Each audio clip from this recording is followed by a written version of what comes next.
Have you ever heard of the boy in the box? Probably not, unless you live in Philly. It is one of those cases that has stayed on my mind since I first read about it when I was in college. This was back in the early 90s, and the internet was still a jumble of blinking text on black backgrounds. The information superhighway was under construction, but that didn't mean we couldn't access some pretty strange stuff. If you knew where to look, there were places where people posted the most horrific details of crimes, unsolved mysteries, serial killers, things that would make your blood run cold. And if you spent too much time reading these posts, which I did, you could find yourself lying awake at night, imagining the worst. Well, let me tell you, there is nothing that will ruin a perfectly good night's sleep better than picturing some poor kid being beaten to death in an alley, stuffed into a box, then left out to die.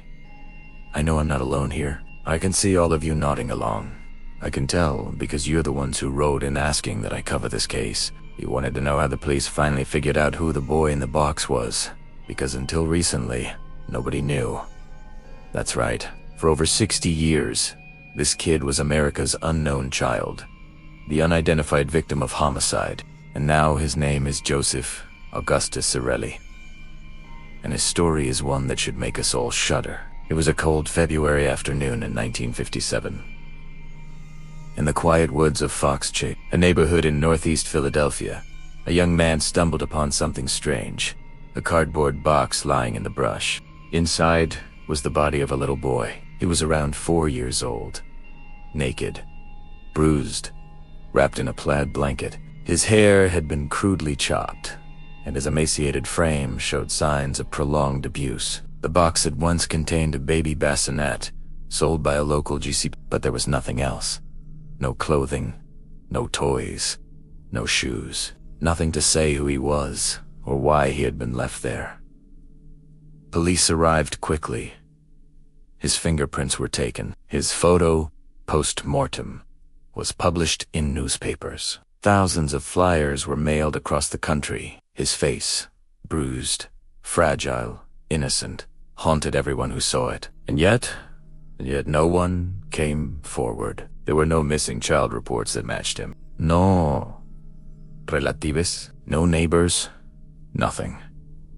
It was like this boy had never existed. He became known only as the boy in the box.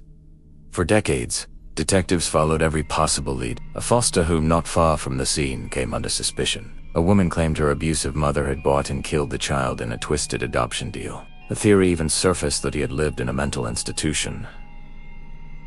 But every path led to a dead end. His case went cold, then colder, and as the years passed, so did many of the investigators who once swore they'd solve it. But the boy was never forgotten. In 1998, his grave marker was changed to read America's Unknown Child, a symbol of national sorrow, a reminder that somewhere, someone had gotten away with murder. Then in 2022, 65 years after he was found, science caught up with the past. Forensic experts used genetic genealogy to extract DNA from the boy as remains and match it to living relatives. The boy in the box finally had a name.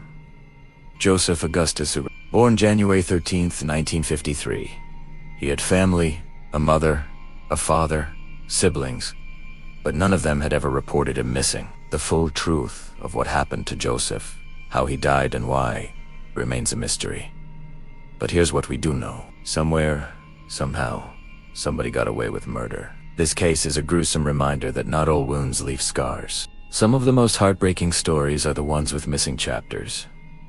But knowing the boy's name is a start. It means he won't be forgotten. Now, whenever I think of this case, I think of a few things. First, the sheer brutality of it. This kid was barely 4 years old when he was killed. Second, the questions it raises about our collective failure. How could someone get away with murder for over 60 years? And third, the importance of giving a name to victims of violence. When we remember their names, we honor their lives and keep their memory alive. We also hold their killers accountable. That's why I want you to take a moment right now to say Joseph's name. Say it out loud. Let it echo in your mind. Let it be a reminder that no matter how dark things get, the truth will always come to light. In the meantime, thank you for listening. Thank you for caring. And above all, thank you for staying with me. Until next time, stay safe.